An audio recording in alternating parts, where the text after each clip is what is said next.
ধরা যাক আমরা যখন একটা কোনো কাজ করছি, আমরা কিন্তু সবসময় চাই আমি যেন সবসময় আমার বেস্টটা হতে পারি, আমরা মনে মনে চাই। আসলে অর্থ আমায় কতটা অর্থপূর্ণ জীবনের দিকে নিয়ে গেল, আদতে তো সেটাই রয়েছে।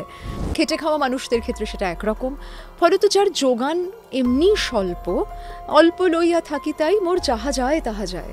তাহলে আমাদের উপার্জনের অনিশ্চয়তা কিন্তু আগেও ছিল, এখনও আছে। আমরা অনেক সময় নিশ্চয়তার ভ্রমে থাকি। স্ট্রেস ম্যানেজমেন্টের একটা বড় দিক হচ্ছে স্টেক ম্যানেজমেন্ট।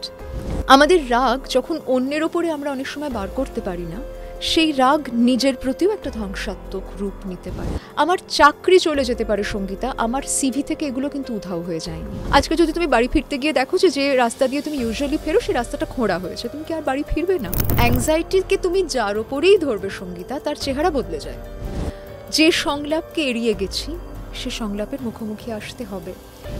আমি মৃত্যু বলতে কি ভাবি, আমার মৃত্যু নিয়ে ভয়টা আসলে কোথায়? ধরো যেরকম আমাদের সম্পত্তির উইল থাকে, আমরা কি আমাদের জীবদ্দশায় একটা হেলথ উইলও তৈরি করতে পারি? আমি মনে করি যে কোনো অনিশ্চয়তার ভয়ের ক্ষেত্রে আমাকে ভয়ের সিঁড়ি দিয়ে বেসমেন্টে নামতে হবে। সমস্ত সমস্যার এটাই কারণ যে আমরা নিজেদের সাথে কথা বলি না। তাহলেও তার মানে আমার কিন্তু এখনো মানসিক স্বাস্থ্য নিয়ে ভেতরের স্টিগমা কাটেনি। ঠিক যেমন যখন প্রেমে পড়েছিলাম, কেন পড়েছিলাম জানি না, কেন সে একই রকমভাবে রইল নাটাও আমরা বহু সময় আর জানতে পারি না। কষ্টর সঙ্গে আমাদের পথ চলা ইনএভিটেবল, এটা আগে মানতে হবে। আদতে কিন্তু ঘড়িটা ঘুরবে, আদতে কিন্তু কাঁটা কখনো চাওয়ার ঘরে থাকবে, কখনো পাওয়ার ঘরে থাকবে। আমাকে দেখতে হবে যে সেই ঘড়ির সঙ্গে সঙ্গে আমি কি করে আমার দম ধরে রাখবো, কারণ ওই ঘড়ি আমার দমে চলে।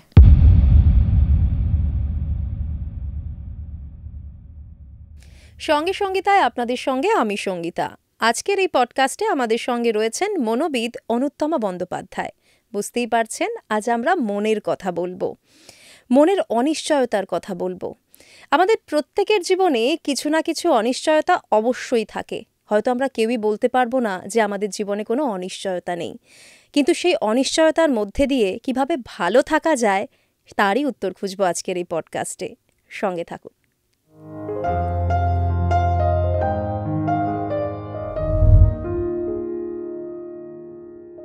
অনুত্তমাদির সঙ্গে সঙ্গীতায় আপনাকে স্বাগত। Thank you so much Sangita, আমারও খুব ভালো লাগছে আসতে পেরে। দিদি, ভীষণ ভালো লাগছে। অ্যাকচুয়ালি অনেক দিন থেকে আপনার সঙ্গে সামনাসামনি বসে এরকম কিছু আলোচনা করব, এরকমই একটা আশা ছিল। আজকে সেই আশাটা পূরণ হলো। Thank you. দর্শক শ্রোতা বন্ধুদেরও আমার তরফ থেকে অনেক অনেক শুভেচ্ছা রইল। এই অনুষ্ঠান আপনারা দেখছেন আমাদের সঙ্গে, নমস্কার। থ্যাংক ইউ দিদি। দিদি, আজকে আমাদের যে আলোচনার বিষয় সেটা হলো অনিশ্চয়তা। আমরা যখন কোনো ঘটনা ঘটবে না ঘটবে না সেটা যুক্তি দিয়ে বিচার করতে পারি না, তখনই অনিশ্চয়তাটা তৈরি হয়। সব দিকে অনিশ্চয়তা দিদি, যদি আমরা ভাবি, মানে আমাদের জীবনে এমন কোনো মানুষ হয়তো নেই যার জীবনে কোনো অনিশ্চয়তা নেই। কখনো ফিনান্সিয়াল অনিশ্চয়তা, কখনো আসছে সম্পর্কের অনিশ্চয়তা, কখনো হেলথ নিয়ে অনিশ্চয়তা। আমার মনে হয় প্রত্যেকটা ইস্যু নিয়ে আমাদের একটু একটু করে যদি আজকে আলোচনা হয়, তাহলে আমাদের যারা দর্শক রয়েছেন তাদের কিছু কাজে লাগবে। দিদি, অনিশ্চয়তা নিয়ে যদি প্রথমেই আমাদের কথা বলতে হয়, তাহলে আপনার কাছ থেকে জানতে চাইবো, কেননা মানুষের অনেক অনিশ্চয়তা আপনাকে ডিল করতে হয়। তুমি যেটা গোড়াতেই বললে সঙ্গীতা, আমাদের প্রত্যেকেরই জীবনের অঙ্গ এবং তার বিভিন্ন মুখ হতে পারে। কখনো সেটা আর্থিক অনিশ্চয়তা, কখনো সম্পর্কের অনিশ্চয়তা, কখনো স্বাস্থ্যের অনিশ্চয়তা, কিন্তু তার অভিঘাত এক একভাবে এক একজনের কাছে পৌঁছয়। ধরা যাক আমার কোনো একটা অনিশ্চয়তায় কীরকম প্রতিক্রিয়া হবে, তোমার অন্য কোনো অনিশ্চয়তার কীরকম প্রতিক্রিয়া হবে, তার মধ্যে পার্থক্য থাকতে পারে। আমরা হয়তো সেই দিকটা নিয়েও কথা বলবো, কিন্তু গোড়াতেই তুমি যে বিষয়টা উত্থাপন করলে, আমি মনে করি সেটা আমাদের প্রত্যেকের জীবনের খুব অঙ্গাঙ্গিক অংশ এবং অপ্রতিরোধ্য। এ কথা আমরা বলতে পারি না যে কি করে অনিশ্চয়তা ফ্রি জীবন আপনি বাঁচবেন, না। অনিশ্চয়তা আপনার সঙ্গে থাকবে, আপনি তার সঙ্গে সম্পর্কটাকে কিভাবে আর একটু বদলাতে পারেন, আমরা তাই নিয়ে আলোচনা এগোতে পারি।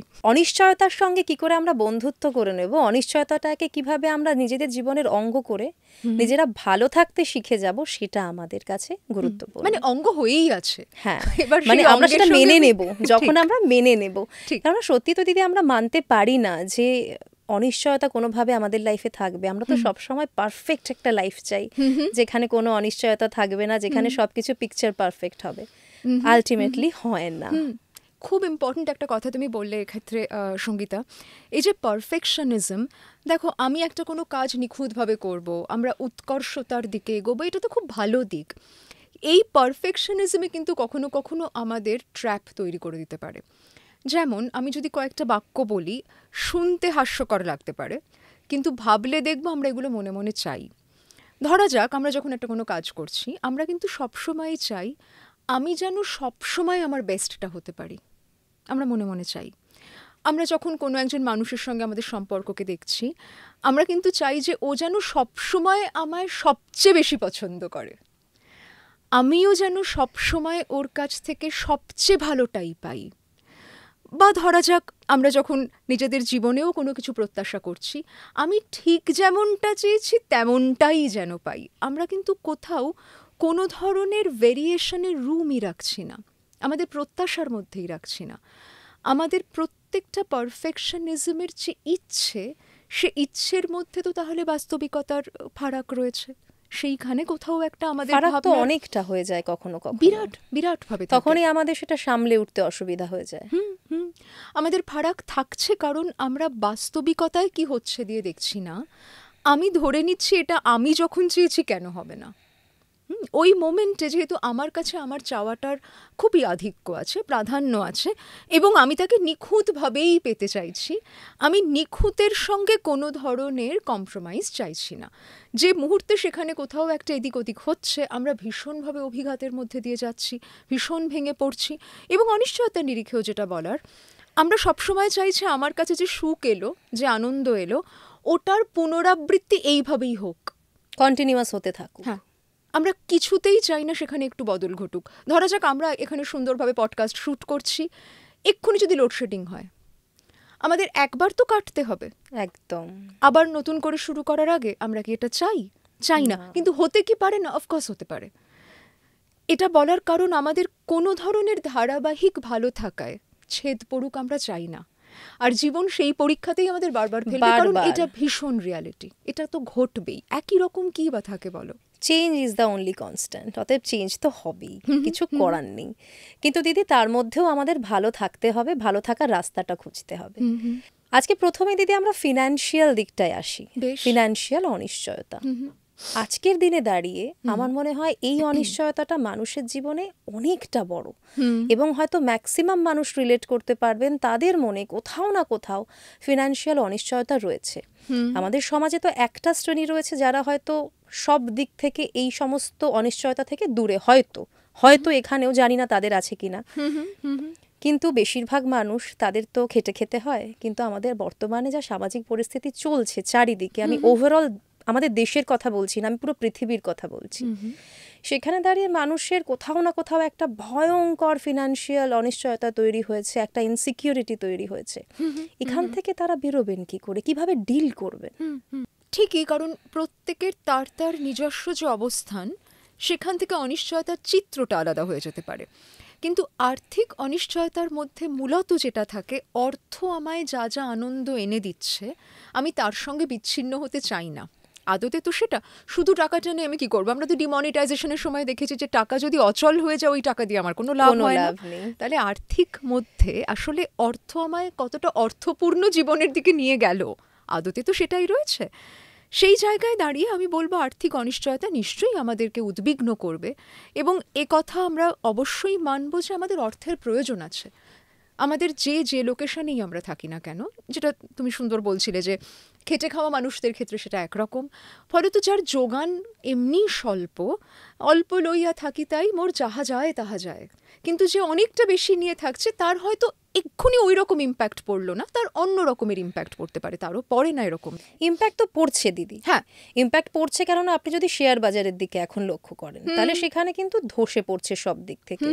তার মানে এমন অনেক বড় বড় মানুষ আছেন, তারা হয়তো তাদের ফিনান্সিয়ালি তারা ভীষণ স্ট্রং, কিন্তু কোথাও তারা অনিশ্চয়তার মধ্যে রয়েছেন। একেবারেই আর্থিক অনিশ্চয়তাও আমাদের জীবনের একটা অঙ্গ হিসেবে থাকে, এটাও ঠিক। এবং আমরা চাকরির অনিশ্চয়তা দেখতে পাই, উপার্জনের অনিশ্চয়তা দেখতে পাই, এবং সেখানে আমরা সাম্প্রতিক সময়েও দেখছি যে ডেফিনেশন অফ স্টেবিলিটিতেই তো চেঞ্জ করে যাচ্ছে।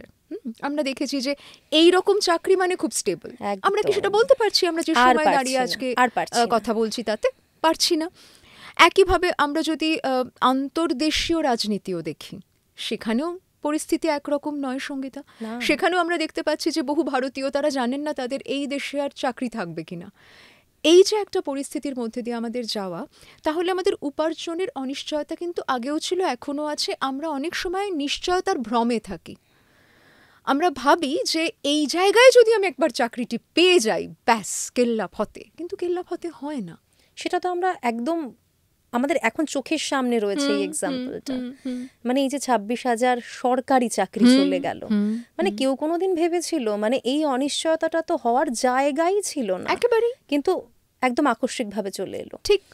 তার মানে অনিশ্চয়তাও দিদি কোনো কোনো সময় মানে এভাবেও আসতে পারে, আমাদের সেভাবে নিজেদের তৈরি রাখতে হবে আজকের দিনে দাঁড়িয়ে। একদমই তাই। এবং এখানে না আমি দুটো জায়গা আনবো একটু সঙ্গীতা, যেহেতু তুমি এই উদাহরণটাও আনছো।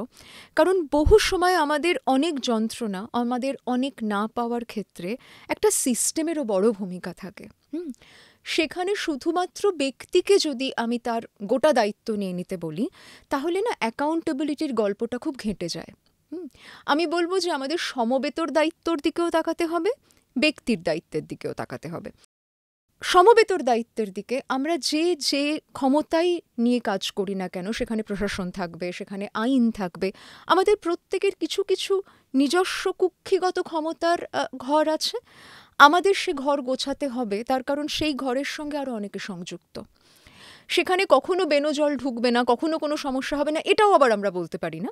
কিন্তু তারপর কত দ্রুত আমরা সেখান থেকে বার করে আনতে পারছি মানুষকে, আমরা কি অ্যাকাউন্টেবিলিটি নিচ্ছি, নিয়ে আমরা কীভাবে সেখান থেকে একটা সমাধান সূত্রের কথা ভাবছি, এইটার মধ্যে কিন্তু আমি বলবো একটা সমবেত দায়িত্ব, সমবেত ভূমিকারও একটা বিরাট দিক রয়েছে, আমি যা কিছুতেই অস্বীকার করতে পারি না। সিস্টেমিক ফেলিয়ার্সদেরও আমাদের অ্যাড্রেস করতে হবে, এটা একটা দিক, করতে হবেই, অ্যাবসলিউটলি।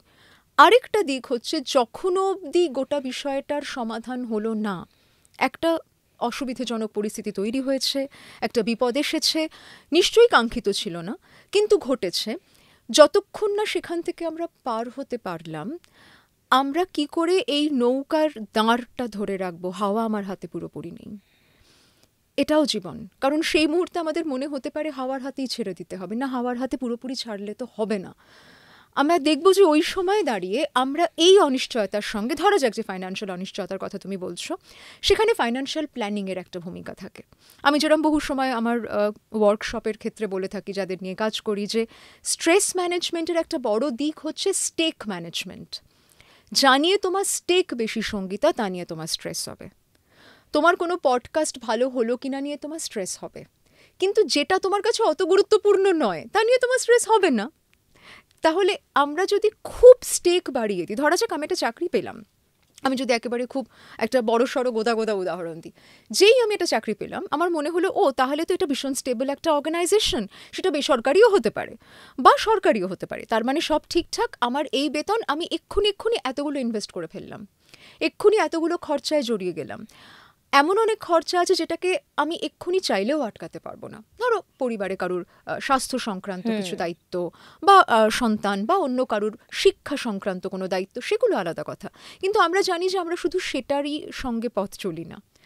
আমরা হয়তো এক্ষুনি ভাবছি তাহলে আমি একটা গাড়ি কিনে ফেলি, আমার 2 হুইলারটা এক্ষুনি বদলে ফেলি। এই যে এক্ষুনি আমরা অনেকগুলো বদল করে ফেলছি, দেখো তাতে আমার ফাইন্যান্সিয়াল স্টেকটা এক্ষুনি অনেক বেড়ে গেল। তো যদি তাতে হঠাৎ বদল আসে, আমার অনেকগুলো আর্থিক ফোল্ডার খোলা হয়ে গেছে, আমার সেইখানে আরও একটু সতর্ক হওয়ার প্রয়োজন আছে। এমনকি আমি তাদের কথাও বলবো যারা এমন পেশায় আছেন যে পেশারও অনিশ্চয়তা আছে।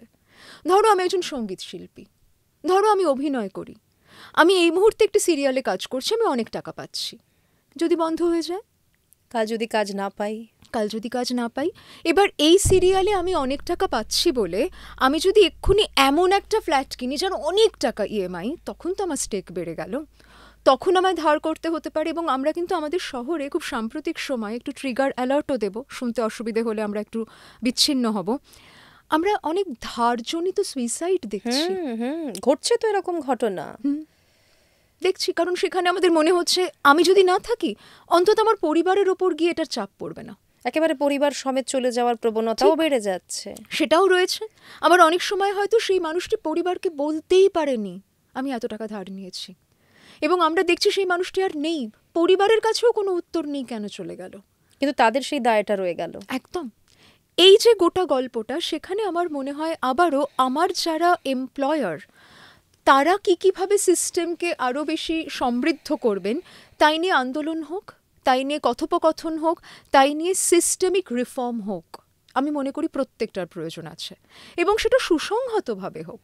আমরা কিন্তু সবসময় যদি খড়গহস্ত হই তাহলেও সমাধান হয় বলে আমি মনে করি না, কথা বলতে হবে। আমি এটাও বিশ্বাস করি যে যারা যে দায়িত্ব নিচ্ছেন তারাও গোড়াতেই অনেক গোলমাল হয়ে যাক ভাবেন না, তাতে তাদেরও সুবিধা হয় না। তারাও ভালোটাই থাকুক চান, তারাও অনিশ্চয়তা চান না, তাদেরও অনেক স্টেক আছে, কিন্তু তারপরেও ঘটনা ঘটে যায়, তাদেরও সেখানে এগিয়ে এসে ভাবতে হবে আমরা কী কী সমাধান সূত্র বার করতে পারি, এবং বাকিদেরকেও তাদের সঙ্গে সেই সংলাপে আসতে হবে, ধারাবাহিকভাবে আসতে হবে। কিন্তু যতক্ষণ না সেই সুসংহত বদল এলো, আমরা কি আমাদের ভেতরকার যে একটা রেজিলিয়েন্স, আত্মশক্তি, ইন্টারনাল ইমিউনিটি, তাকে আরেকটু স্ট্রং রাখতে পারি? এর মানে এই নয় যে কেন আমাকেই কেন করতে হবে, এটা কি আমার দোষে হয়েছে? না, আমার দোষে হয়নি, কিন্তু তোমাকে তো ভালো থাকতে হবে যে কোনোভাবেই। এই মুহূর্তে আমার কাছে আর কি অল্টারনেটিভ আছে? অপশন নেই কোনো। আমি যদি সেইটা জিজ্ঞেস করি, ধরো খুব ঝমঝম করে বৃষ্টি হচ্ছে, আমি তো বৃষ্টিটাকে থামাতে পারবো না সঙ্গীতা, আমায় যদি রাস্তায় বেরোতে হয় আমাকে তো দেখতে হবে আমি কি করে না ভিজে এই রাস্তাটুকু বেরোতে পারি। এক্ষেত্রে বিষয়টা তাই, সেখানে আমারও একটা দায়িত্ব আমার নিজের সংকট মোচনের জন্য আমায় নিতে হবে, কারণ তুমি কেন করলে না বলে আমি ভীষণ রাগ করতে পারি, সেই রাগ আমাকে কোনো সমাধানের দিকে নিয়ে যাচ্ছে সেই রাগে যেন নিজের ক্ষতি না হয়ে যায়। আমাদের রাগ যখন অন্যের ওপরে আমরা অনেক সময় বার করতে পারি না, সেই রাগ নিজের প্রতিও একটা ধ্বংসাত্মক রূপ নিতে পারে, একটা গভীর সেন্স অফ আনফেয়ারনেস থেকে আমরা কিন্তু নিজেকেও হার্ম করতে পারি। এবং সেই কনটেক্সটেও একটু আমার বলার থাকবে যারা অনুষ্ঠান দেখছেন তাদের, যে এই যে আমি তখনকার মতন নিজেকে একটা চরম সিদ্ধান্তে যাচ্ছি বা নিজেকে ক্ষতিগ্রস্ত করছি, ধরা যাক আমি আমার হাতকে কাটলাম, আমার হাতের তো মুখ নেই, সে তো বলতে পারবে না আমাকে কষ্ট দিও না। আমার শরীরের প্রত্যেকটি অঙ্গ প্রত্যঙ্গ ইনক্লুডিং আমার মন এই মুহূর্তে কিন্তু আমারই দায়িত্বে আছে। আমি একজনের কথা শুনে আরেকজনের বিপক্ষে দাঁড়াচ্ছি কেন? আমার কপাল যদি আমার হয়, আমার হাত আমার নয়, আমার মন যদি আমার হয়, আমার গলা আমার নয়, তাদের কণ্ঠস্বর নেই, কণ্ঠটুকু আছে, রোধ করে দেব? কণ্ঠস্বরকে রোধ করতে হচ্ছে বলে গলাটাকেই রোধ করে দেব? এইখানে নিজের প্রতি আরও অনেক বেশি কম্প্যাশনের প্রয়োজন আছে, যে তোমরা সবাই আমার বিপক্ষে দাঁড়িয়ে যেতে পারো, আমি কেন আমার বিপক্ষে দাঁড়াচ্ছি? আমাকে নিজের পক্ষেই দাঁড়াতে হবে, এই মুহূর্তে দাঁড়াতে হবে, তার কারণ আমি যেটাতে সলিউশন আছে বলে মনে করছি, ওতে আদতে সলিউশন আছে কিনা সেই গ্যারান্টিও কিন্তু আমার। আমি তাৎক্ষণিকভাবে আদতে কিন্তু আমার রাগের নিরসন চেয়েছি, আমার যন্ত্রণার নিরসন চেয়েছি। দেখো, যে পথটা নিয়েছি তাতে তার নিরসন হয় কিনা এই গ্যারান্টি কিন্তু কেউ কোনো এখানেও তো অনিশ্চয়তা রয়েছে। মানে সেখানেও তো নয় যে আজকে আমি একটা স্টেপ নিলাম তার ফলে আমার সব ঠিক হয়ে গেল, কিছুই তো ঠিক হবে না আলটিমেটলি। এবং সেখানে যখন আমরা খুব অশান্তির মধ্যেও চলে যাচ্ছি, সেখানেও আমি বলবো যে আমাদের একটু ভাবতে হবে যে এই সিচুয়েশনটা যদি আমি প্রচণ্ড ভায়োলেন্স দিয়ে সলভ করার চেষ্টা করি, সেটাতেও কি সবসময় আমি সমাধানের কাছে পৌঁছতে পারছি? তুমি খেয়াল করে দেখবে, যখন আমি ধরো ফাইন্যান্সিয়াল জায়গাতেও যদি বলি, ধরো আমার অর্গানাইজেশনে আমি আমার বসের সঙ্গে ভয়ঙ্কর ঝগড়া করলাম, তিনি কিন্তু আমার অভব্যতাটা মনে রাখবেন, কি বিচ্ছিরিভাবে আমার কেবিনে ঢুকে কথা বলেছিল, বিচ্ছিরি ভাবেটা মনে রাখবেন, যুক্তিটা তখন তার কাছে পৌঁছবে না, কারণ আমি কিন্তু সেইভাবে তার কাছে কমিউনিকেট করিনি। তিনি বারংবার কিন্তু ওইটারই রিহার্সাল মাথায় তারপর চালাবেন, ফলে আমি কিন্তু পরের দিন যখন আমার রাগটা কমে গেল তার ফল ভোগ করছি। আমি তার একটা তো সাইড এফেক্ট থাকবেই, তারপরে একটা রেপারকাশন তৈরি হবে, একটা কনসিকুয়েন্স চেইন রিয়াকশনস তৈরি হবে। আমি যদি বরং ভাবি যে আমার ভীষণ রাগ হলো যেটা ঘটেছে তাতে, এবং আমার মনে হলো যে আমার প্রতিষ্ঠান আমার প্রতি অন্যায় করেছে, আমি এটা নিয়ে একটু শান্ত হয়ে নিজেকে আগে একটু থিতোতে দিই, তারপর যখন জল থিতলো আমি নিজ থেকে যা যা যুক্তির মণিমাণিক্য উঠে এলো তাদের সাজিয়ে কিভাবে একটা কনভারসেশন হোল্ড করতে পারি, কার সঙ্গে হোল্ড করতে পারি। দেখো, আমি যখন খুব রেগে আছি তখন কিন্তু আমার এই সিদ্ধান্ত গ্রহণের জায়গাগুলো খুব আলগা হয়ে থাকবে সঙ্গীতা, তখন যাকে পাবি তাকে ছোঁ মনে হবে। হ্যাঁ, মানে তখন তো এমন কথাও মুখ দিয়ে বেরিয়ে আসতে পারে যেটা হয়তো আমি বলতে চাই না অ্যাকচুয়ালি। এবং এমন কারুকে বলছি, ধরা যাক যার ওপর গিয়ে হাউমাউ করলাম, ধরা যাক আমি এইচআরের ওপর গিয়ে লাফালাফি করে এলাম, তারও বোধহয় এবারের খুব খারাপ অ্যাপ্রেজাল হয়েছে, সে বেচারোরও কিছু করার নেই, কারণ সেও কিন্তু অর্গানাইজেশনকে রিপ্রেজেন্ট করছে, সে মালিক নয়। তাহলে কি আমি ওর সঙ্গে রাগারাগি করে আমার সঙ্গেও সম্পর্কটাকে নষ্ট করে আরেকটা নতুন প্রবলেম অ্যাড করলাম না? এইখানে যদি আমরা যখন একটা সংকট দিয়ে যাই, অনিশ্চয়তাজনিত সংকট সত্যি অনেক সময় আসবে, ওই মুহূর্তে আমার ভেতরে যা যা আবেগ উঠে আসুক, আমি তক্ষুনি তার প্রতিক্রিয়াতে যদি সংযুক্ত না হই, আমি তাকে থিততে দিলাম, তারপর আমি ভাবলাম যে এটাকে কিভাবে উপস্থাপিত করলে আমি যে আউটকামটা চাইছি তার হরেদরে কাছাকাছি যেতে পারি। এবং যদি আমায় কিছু কিছু বদল দিয়েও যেতে হয়, ধরা যাক আমার যদি এক্ষুনি একটা আর্থিক অনিশ্চয়তাও তৈরি হয়ে থাকে, কোনগুলো আমার ফিক্সড এক্সপেন্ডিচার যেগুলো আমাকে জোগাড় করতেই হবে, তার জন্য আমার কি ব্যাকআপ প্ল্যান আছে, আদৌ কি আছে, আচ্ছা নেই, ভবিষ্যতের জন্য আমি কি করতে পারি, এই মুহূর্তে আমি কার সঙ্গে কথা বলতে পারি, আমাকে একটু সুষ্ঠুভাবে সেটা ভাবতে হবে। কারণ আমার একটা শিক্ষাগত যোগ্যতা আছে, আমার কিন্তু এতদিনের কিছু না কিছু অভিজ্ঞতা আছে, আমার চাকরি চলে যেতে পারে সঙ্গীতা, আমার সিভি থেকে এগুলো কিন্তু উধাও হয়ে যায়নি। এক্সপিরিয়েন্সটা কেউ নিয়ে নিতে পারে না, আমার মেধা উধাও হয়নি। ঠিক যেরকম একটা বয়সের পর আমি চাইলেও বেঁটে হয়ে যেতে পারবো না, আমার আইকিউও বেঁটে হয়ে যায়নি। তাহলে আমার যে রসদগুলো আমার আভ্যন্তরীণ রসদ, তারা তো আছে, তারা তো আমার এমপ্লয়ারের ওপরে নির্ভরশীল ছিল না। আমি একটু সময় দিই, তাদেরকে আবার এক জায়গায় আনি, এনে দেখি আমার পরবর্তী পদক্ষেপ কি হবে। আমার মনের মতন চাকরি এক্ষুনি না হতে পারে। দিদি, আমরা যে টপিকে কথা বলছি এটাতে আপনি বললেনও একটু আগে যে বিদেশের কথা, মানে আমরা যদি এখন পার্টিকুলারলি আলোচনা করি, এই যে ইউএসএতে ট্রাম্প আসার পর যে ভারতীয়রা রয়েছেন, তারা ভয়ঙ্কর অনিশ্চয়তার মধ্যে রয়েছেন। তারা জানেন না কবে তাদের ওখান থেকে সব গুটিয়ে ফিরে আসতে হবে, তারা জানেন না যে আজকে হঠাৎ করে তাদের চাকরিটা চলে যাবে কিনা। আমি তো আমার খুব কাছের এক বান্ধবী সেখানে রয়েছে, আমি তার কাছ থেকে শুনতে পাই বাড়িতে গিয়ে কাগজপত্র ঠিক আছে কিনা দেখা হচ্ছে।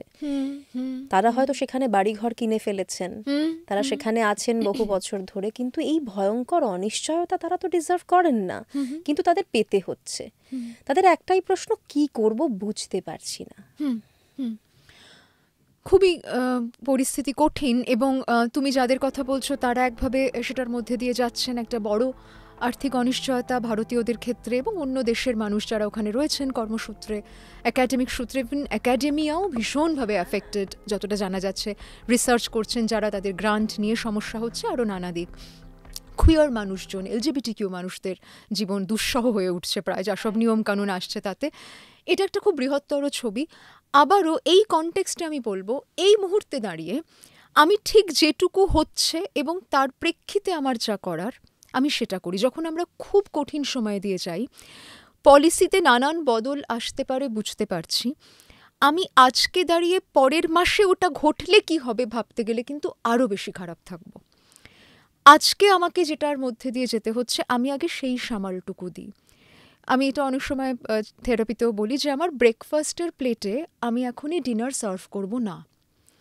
আমরা বহু সময় সেটা করে ফেলি। এই মোমেন্টে এটা নিয়ে ভেবেও আমি কিছু করতে পারবো না সঙ্গীতা, কারণ পরের মাসে যেটা আমায় ফেস করতে হবে সেটা এমনিও করতে হবে। এমনও হতে পারে হয়তো আমি ভাবছি যে এইটা হয়েছে, তাহলে হয়তো EFGH হবে, হয়তো EFGH হলো না, LMNOP হলো, তখন আমি তো ওটার জন্য প্রিপারেশন নিইনি। তাহলে বরং এখন আমার সামনে যে কটা রয়েছে সেটাকে সামাল দিই। এবার যখন পরেরটা নিয়ে আমার মনে আসছে, আমি তার জন্য কি কি প্রস্তুতি রাখতে পারি। এখানে আরেকটা জায়গা আমি উল্লেখ করতে চাইব, আমরা না প্ল্যানিং অ্যান্ড ব্রুডিং গুলিয়ে ফেলি। প্ল্যানিং অ্যান্ড ব্রুডিং এক নয়। আমরা বহু সময় ভাবছি আমরা প্ল্যান করছি, আসলে আমরা ব্রুড করছি। আমরা তফাৎ করতে পারি কিভাবে? ধরা যাক আমরা কোনো একটা সমস্যার কথা ভাবছি, সেই সমস্যার যে অংশটুকু আমার নিয়ন্ত্রণে আছে, তার জন্য আমি যখন কিছু কিছু আগাম প্রস্তুতি নিচ্ছি, ওইটা আমার প্ল্যানিং। ধরো তুমি পরের দিনের পডকাস্টটা কার সঙ্গে করবে, আচ্ছা করতে গেলে তাহলে কি আমরা এই টাইম স্লটটা রাখবো না ওইটা, এটা তোমার প্ল্যানিং। কিন্তু পডকাস্টটা করার আগের রাত্রে, আচ্ছা কালকে যদি আমার সব কথা আমি ভুলে যাই, তখন যদি খুব খারাপ হয়, আমাদের এই পডকাস্ট যদি সবার পছন্দ না হয়, এটা ব্রুডিং, কারণ এটা তোমার হাতে নেই। তাহলে তুমি তোমার অংশটুকুর প্ল্যানিং রাখতে পারো, কিন্তু কোনটা কতজন দেখবেন এটা তো তুমি আমি কেউ জানি না। তাহলে এই অংশটা নিয়ে যখন আমি আচ্ছন্ন হয়ে পড়ছি, আমরা সেইখানের ব্রুডিংটাকে অন্তত থামাতে পারি কিনা দেখি। তো আমি যারা অন্য দেশে রয়েছেন, ইউএসএতে রয়েছেন, আমাদের এই শহরেও যারা এই মুহূর্তে চাকরির অনিশ্চয়তা দিয়ে যাচ্ছেন, তাদের প্রত্যেককে বলবো, এখনও কিন্তু জলের অনেক গড়ানো দেখতে পাচ্ছি, কোথায় গিয়ে দাঁড়াবে জানি না। অনেক ধরনের নিয়মকানুনে বদল আসছে, আর এখনও আইনি প্রক্রিয়া আরও চলবে বোঝা যাচ্ছে। আমরা আরেকটু দেখি, এই সময়ে দাঁড়িয়ে যেটুকু জেনেছি তার ভিত্তিতে কি করার দেখি, আরও কত ভয়ঙ্কর খারাপ হয়ে যেতে পারে এইটা ভাবতে গিয়ে কিন্তু আমার এখনকার যুদ্ধটা আরও অনেক বেশি কঠিন হয়ে দাঁড়াবে। এখনই হেরে গেলে চলবে না, এখন একেবারেই শক্তভাবে না। দাঁড়ানোর সময়। এবং সেক্ষেত্রেও আবারও মনে রাখা যে এই নির্দিষ্ট স্কুল, এই নির্দিষ্ট জব, এই নির্দিষ্ট দেশ, এটাই আমার সাকসেসের প্যারামিটার নয়। জব অ্যান্ড ওয়ার্ক এক নয়। আমার জব চলে যেতে পারে, আমার কাজের সঙ্গে আমার সম্পর্ক কিন্তু আরও অনেক বেশি গভীর, এবং সেখানে আমার উপার্জনও আসতে পারে। হয়তো এক্ষুনি এই পথটা বন্ধ হয়ে গেছে, কিন্তু অন্য কোনো পথ আমায় খুলতে হতে পারে। আমি যদি খুব অধৈর্য হই, অশান্ত বোধ করি, অস্থির হই, তাহলে কিন্তু আমি অন্য পথটা দেখতে পাবো না সঙ্গীতা। ধরো আজকে যদি তুমি বাড়ি ফিরতে গিয়ে দেখো যে রাস্তা দিয়ে তুমি ইউজুয়ালি ফেরো সেই রাস্তাটা খোঁড়া হয়েছে, তুমি কি আর বাড়ি ফিরবে না? অন্য রাস্তা তো খুঁজতেই হবে। There you are. এইটা আমরা যদি ভীষণ অস্থির বোধ করতে থাকি তখন দেখতে পাই না। তখন আমার এইখানে কেন, আজকে এই রাস্তাটাই কেন ঘুরতে হলো, এ বাবা সকালবেলা যখন বেরিয়েছিলাম তখন তো ছিলাম না। দেখো এই গোটা আলোচনাটা যখন আমি আমার বাড়িতে পৌঁছতে না পেরে রাস্তায় দাঁড়িয়ে দাঁড়িয়ে করছি, আমার ফেরাটা দেরি হচ্ছে। আমি বরং যদি ভাবতে পারি আচ্ছা ঠিক আছে এখান থেকে কি একটু গুগল ম্যাপ চালাবো, একটু কি অল্টারনেটিভ রুট দেখবো, এইটা হলে আমি সমাধানের কাছে আরেকটু হলেও হয়তো পৌঁছতে পারবো। কারণ ইন এনি কেস রাস্তাটা খোঁড়া হয়ে গেছে, ওটার আমি কিন্তু এখন বদলাতে পারছি না। আমার দিক থেকে আর কি করণীয় আছে, অনিশ্চয়তা এসে গেছে, আমি পূর্ণ নিশ্চয়তা পাবো না, কিন্তু এই অনিশ্চয়তার মধ্যে দিয়ে কি করে আমি পার হব, এই জায়গায় আমাদের মনের সঙ্গে আমাদের একটা বোঝাপড়ায় আসতে হতে পারে। আমরা এবার যদি একটু দিদি স্বাস্থ্যের দিকটায় যাই, স্বাস্থ্য নিয়ে বা হেলথ নিয়ে আমাদের যে অনিশ্চয়তা, সেটাও কিন্তু একটা বড় আকার নিচ্ছে আস্তে আস্তে। একদিকে যেমন ধরুন রোগ বাড়ছে, সেটা নিয়ে কোনো ডাউট নেই যে রোগের সংখ্যা বাড়ছে, এবং রোগ থেকে মানুষের জীবন পরিবর্তন হয়ে যাওয়াও বেড়ে যাচ্ছে। কেননা এই যে কোভিড আমরা দেখলাম, তারপরে তো মানুষ এখন কিছু হলেই ভয় পায়। মানুষ ভাবে যে মানে হয়তো আমার জীবনটা ছাড়খাড় হয়ে যাবে, কেননা আমরা মানুষকে একের পর এক মানুষকে চলে যেতে দেখেছি, এক একটা পরিবারকে শেষ হয়ে যেতে দেখেছি। এখন অনেক বাড়িতে আগে হয়তো ধরুন আমরা অনেক দিন বাদে বাদে শুনতাম যে কোথাও হয়তো কারো ক্যান্সার হয়েছে। আজ কিন্তু এমন নয় দিদি, আজ কিন্তু আমরা হয়তো প্রতি সপ্তাহেই শুনতে পাচ্ছি এর বাড়িতে এর ক্যান্সার হয়েছে, এর বাড়িতে এর ক্যান্সার হয়েছে। এই যে অনিশ্চয়তা মানুষের মনে, এইটা নিয়ে কি বলবেন? এটা খুব সত্য, এবং এটার সঙ্গে তো আমাদের এক্সিস্টেন্সিয়াল ফিয়ার জুড়ে আছে সঙ্গীতা। আদতে যেটা সুনিশ্চিত সেটা হচ্ছে একদিন আমরা চলে যাব, এবং এই সুনিশ্চিত যে তথ্যটি আমরা জন্মলগ্নেই প্রায় পেয়ে গেছি, আমাদের গোটা জীবনটা তো তার সঙ্গে যাতে চোখাচোখি না হয় তার প্রয়াসেই ব্যয় কাটে, পুরোটাই প্রায়। আমরা তাকাতে চাই না, আমরা মৃত্যুর কথা ভাবতে চাই না, আমরা এই সত্যিটাকে মানতে চাই না, দেখতেই চাই না। আমরা তার উপর একটা আচ্ছাদন রাখতে চাই, নিজের ক্ষেত্রেও রাখতে চাই, প্রিয়জনের ক্ষেত্রেও রাখতে চাই। একদম। দেখবে কেউ যদি কোনোদিন বলে আজকেই তোকে বাবা এটা দিয়ে দিই, যদি কাল কাল হো না হো, এইসব কি আজে বাজে কথা বলছিস, আমরা তৎক্ষণাৎ তাকে থামাই। তক্ষুনি আমরা নিজেকে নিয়েও সেটা মনে করি। আমরা কিন্তু আজকে যখন আগামীকাল পরশু পরের দিন ইত্যাদি ইত্যাদি ভেবেছি, তখন আমরা না থাকতে পারি তো আমরা চট করে ভাবতে চাই না। ফলত যখনই কোনো রোগ অসুস্থতার সামান্য ইঙ্গিত আমাদের শরীরে আসে, আদতে যে ভয়টা আমাদের একেবারে করে থাকে সেটা কিন্তু এটা, যে জন্য আমরা এত এটার দ্বারা কোথাও উদ্বিগ্ন হচ্ছি, এই ভয়টা আমাদের এতটা আচ্ছন্ন করে ফেলতে পারে। এবং পাশাপাশি তুমি যেটা বলছো, ধরো তারও তো একটা পরিসংখ্যান আমাদের কাছে পৌঁছচ্ছে, বিভিন্ন খবরের মাধ্যমে পৌঁছচ্ছে, পরিপার্শ্ব থেকে পৌঁছচ্ছে। আমরা সত্যিই জানতে পারছি যে এখন একেবারে প্রায় দুরারোগ্য ব্যাধি বা কিছু করা যাবে না এমন একটা জায়গায় চলে যাচ্ছে খুব দ্রুত কিছু অসুখ হয়ে। এবং কোভিডের কথা তুমি বলেও এটা আনবো যে এই যে ধরো যে মাসগুলো দিয়ে আমরা যাব, এখনও কিন্তু আমি এমন অনেক মানুষ পাই যারা ওই বছর ওই মাসে তার প্রিয়জনকে হারিয়েছিলেন, এখনও সেই হসপিটালের সামনে দিয়ে যখন তিনি যান তার ওই তারিখে ওই ট্রিগারটা হবে।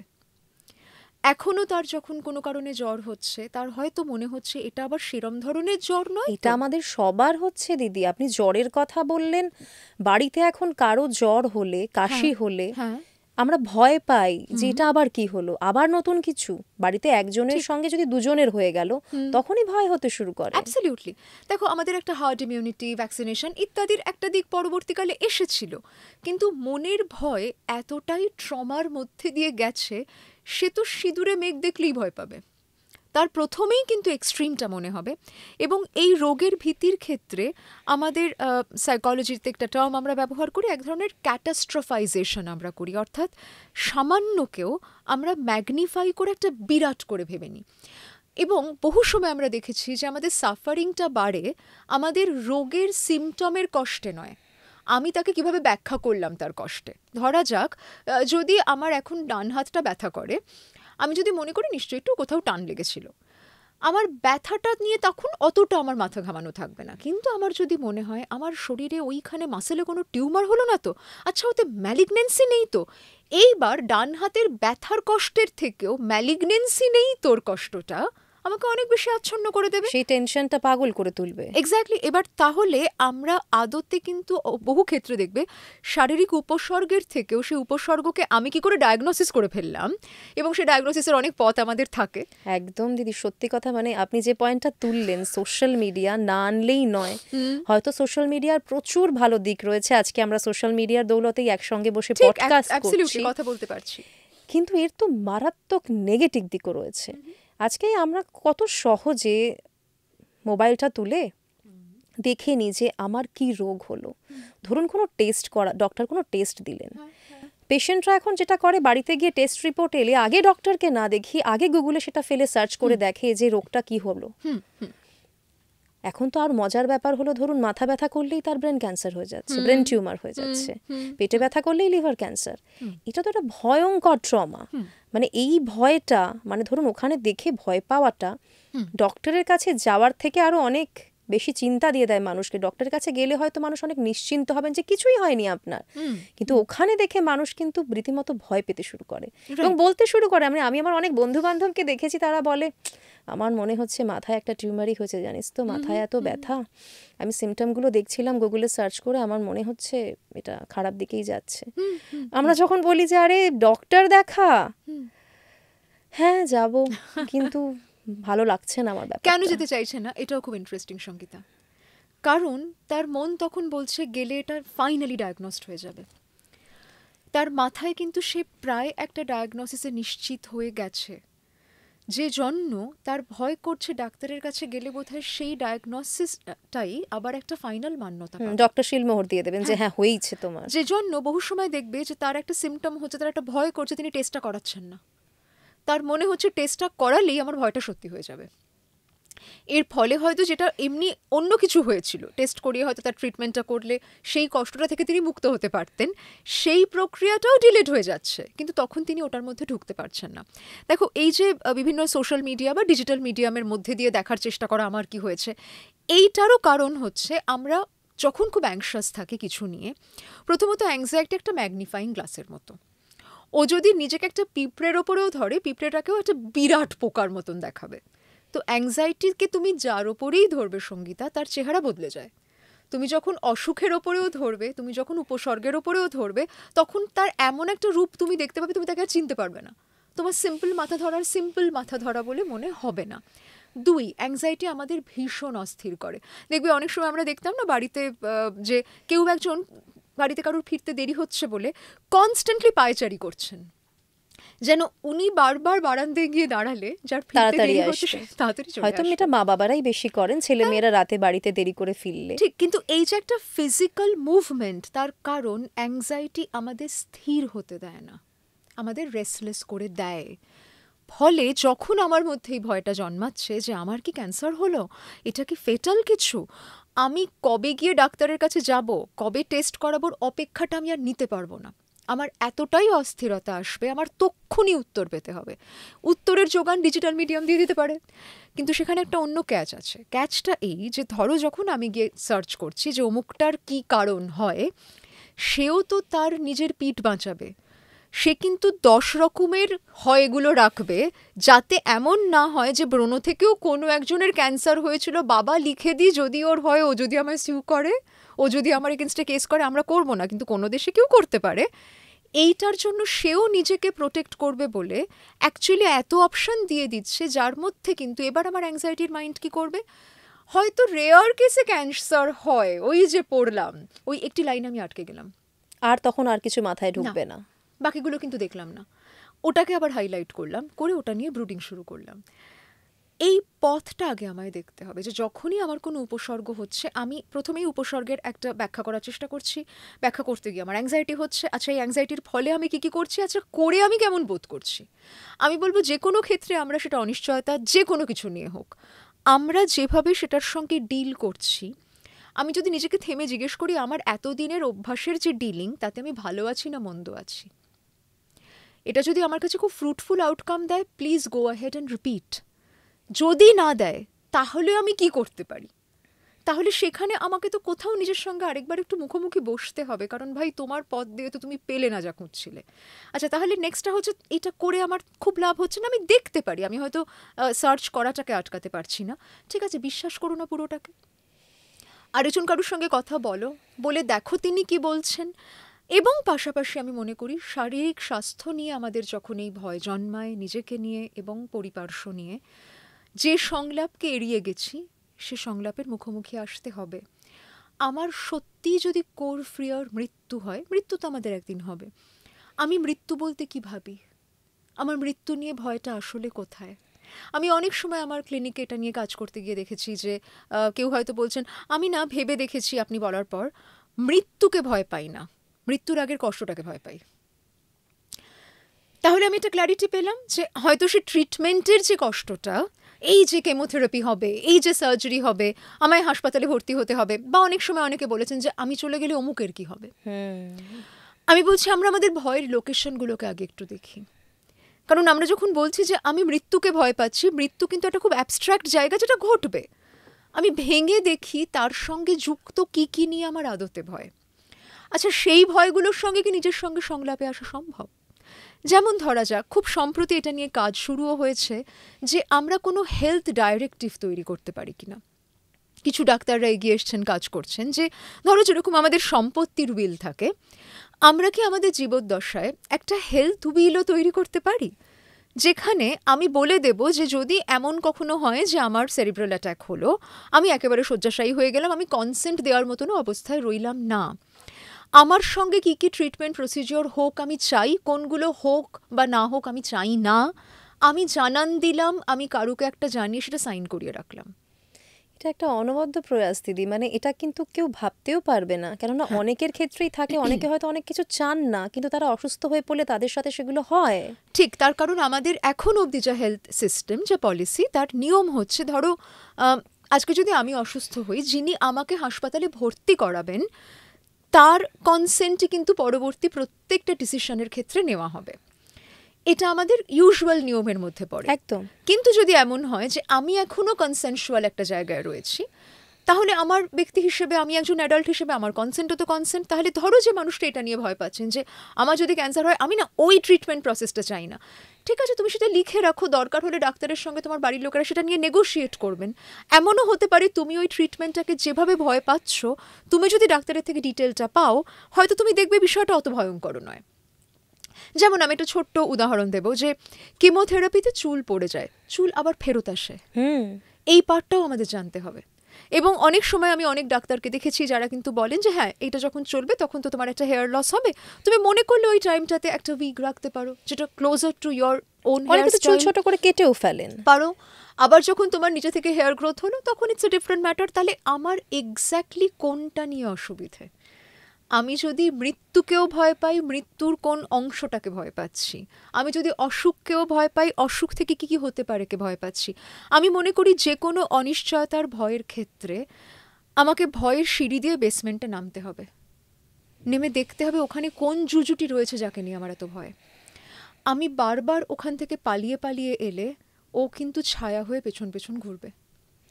ভয় পেলে আরো ভয় পেতে হবে, ভয়ের সামনে দাঁড়াতে হবে। ভয়ের দিকে তাকাও, তাকে বলো তোমার কোনটা আমার থেকে কি নিয়ে নিতে পারে, আমার জীবন নিয়ে নিতে পারে, ওয়েল এমনিও যাবে, আমরা কেউ অমর নই, তাহলে আমার কোন অংশটা নিয়ে ভয়। আমরা যদি ফিয়ারের একদম কোর এলিমেন্টগুলোকে একটু দেখার চেষ্টা করি, সেটা সাকসেস ফেলিয়ারের ক্ষেত্রেও, আমার কাছে ফেলিয়ার মানে কি, আমরা অনেক সময় বলি তো what if I fail, what you mean by failure, সেইটা যদি আমরা নিজের কাছে আর একটু স্পষ্ট করতে পারি, আমরা অনেক সময় দেখবো যে খুব ভয় করছে বলে আমরা লাফালাফি করছি বটে, কিন্তু ভয়কে কোনোদিন প্রশ্নই করিনি তুমি আমার থেকে এমন কি নিতে পারো যা এমনিও আমার যাবে।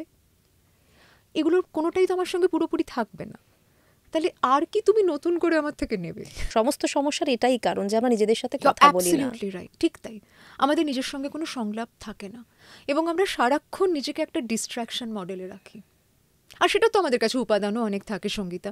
সোশ্যাল মিডিয়া সুন্দর করে আমাদের সেটা দিয়েছে, ভালো দিকও যেমন দিয়েছে, তুমি যেটা বলছো 100 বার, কিন্তু পাশাপাশি এটাও ঠিক যে আমরা একটা মাইন্ডলেস রিল দেখতে শুরু করে দিই। হ্যাঁ, মানে আমাদের নিজেদেরকে ডিস্ট্রাক্ট করার জন্য আমরা সেটাই করি। হয়তো মন খারাপ লাগছে, ভুলভাল কিছু একটা রিল টিল দেখলাম, হাসির রিল দেখলাম, মনটা অন্যদিকে ঘুরিয়ে দিলাম। কিন্তু সে সময় যদি নিজের সঙ্গে একটু কথা বলা যায়, নিজের প্রবলেমগুলো নিয়ে যদি নিজের মনে একটু ভাবা যায়, হয়তো কোনো লাভ হতে পারে।